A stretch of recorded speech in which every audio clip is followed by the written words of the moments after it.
Herkese merhaba, ben Şenol. Bu video ile sizlere herhangi bir işin kapasitesine karşılık gerçekleşen değerlerin grafiksel gösteriminin nasıl hazırlanabileceğini öğretmeye çalışacağım. Bu grafikle herhangi bir proses veya işin mevcut kapasitesiyle gerçekleşen iş veya sonucunu karşılaştırabilirsiniz. Benim verdiğim örnekte bir işletmenin proses kapasiteleri ve gerçekleşen üretimleri karşılaştırılmıştır. Şimdi örneğimizi bir inceleyelim. Yan tarafta şöyle, burada haftalar, ona göre tarihler, prosesler, aşağı kadar giden bir proses yapısı var. Kapasitesi, proseslerin kapasitesi ve üretimleri. Bunları rastgele arada formülüyle aldım. Değişkenlik gösterecektir. Çalışmamızın detaylarını görebilmek için yaptım bunu. Burada da grafiğimiz mevcut. Yan tarafta haftalık bazda gösterim. Burada proses bazında gösterim. Şimdi bir inceleyelim. Burada haftalara tıkladığımda gördüğünüz gibi haftalık bazda kapasiteler ve üretim değerleri değişiyor. Grafikteki siyah çubuklar üretim miktarını, gri alan ise kapasite miktarını gösteriyor. Şurada da değerleri, üretim miktarlarının değerleri var. Gördüğünüz gibi bazı haftalar, bazı proseslerde kapasite ve üretim değişkenliği görünüyor. Buradaki bu gösterimler haftanın 7 gününü temsil etmekte. Ben burada pazar günü dahil üretim yapıldığını ve kapasitesi olduğunu gösterdim. Siz de kendinize göre düzenleyebilirsiniz.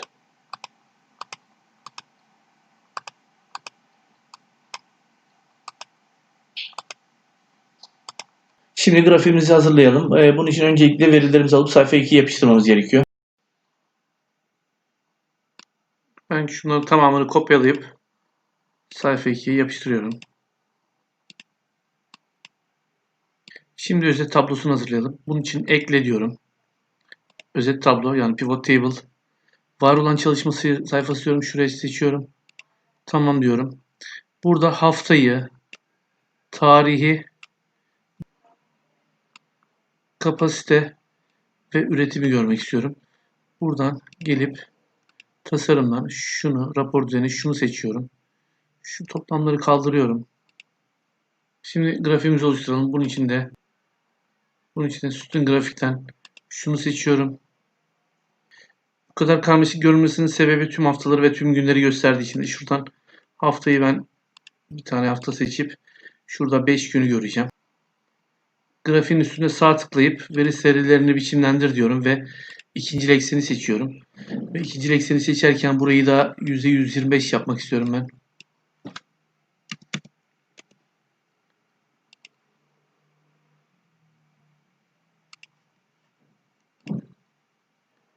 Diğer işlemlere başlamadan önce şu grafiğimizi biraz büyütelim. Şunu bir şöyle bir genişletelim şurasını. Daha sonra şunları bir silelim.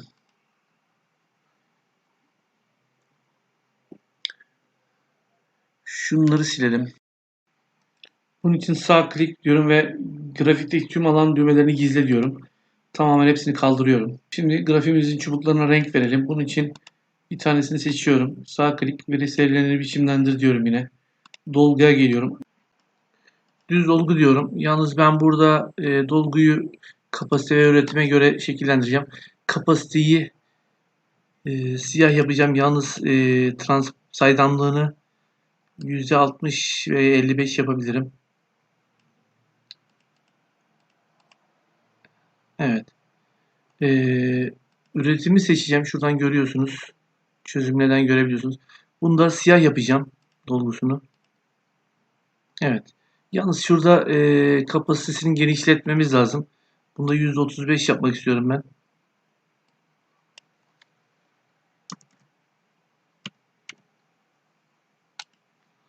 Evet, böyle daha güzel oldu. Kapatalım bir bakalım. Şunları da alta alayım.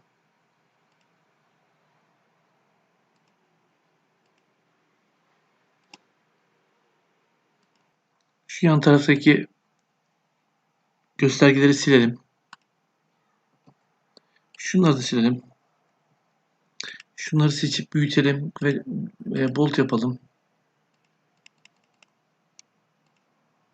Şunları da veri etiketleri ekleyelim. Yalnız görünmüyorlar çünkü siyahın içinde kaldılar. Şimdi veri etiketlerini bulup beyaz yapalım.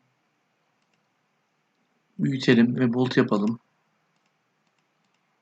Ve bunları ilk son diyelim. Kapatalım. Şimdi grafiğimize prosesleri ve haftaları ekleyelim. Bunun için grafiğimize tıklayalım ve buradan çözümleden dilimleyici ekleyi tıklayalım. Buradan haftayı ve prosesi seçelim. Tamam diyelim. Şunları bir şöyle kenara alayım. Şu grafiğimizi bir aşağı şöyle bir çekelim. Prosesimizi şu alana alalım. Şunu da 3 sütun olsun. Daraltalım burayı.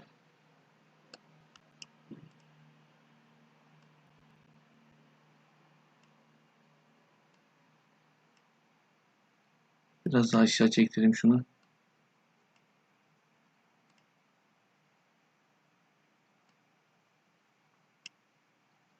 Evet, haftayı da şuradan şuraya alıp daraltalım.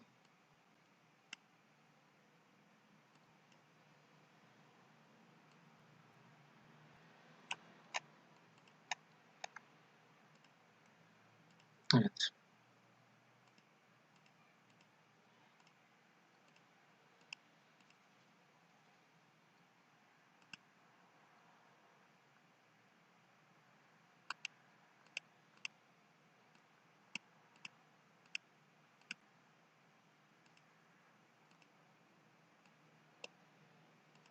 Kapasite ve gerçekleşen değerlerin karşılaştırmasını yaptığım grafiksel gösterim ile ilgili anlatacaklarım bu kadar. Umarım videomu beğenmişsinizdir.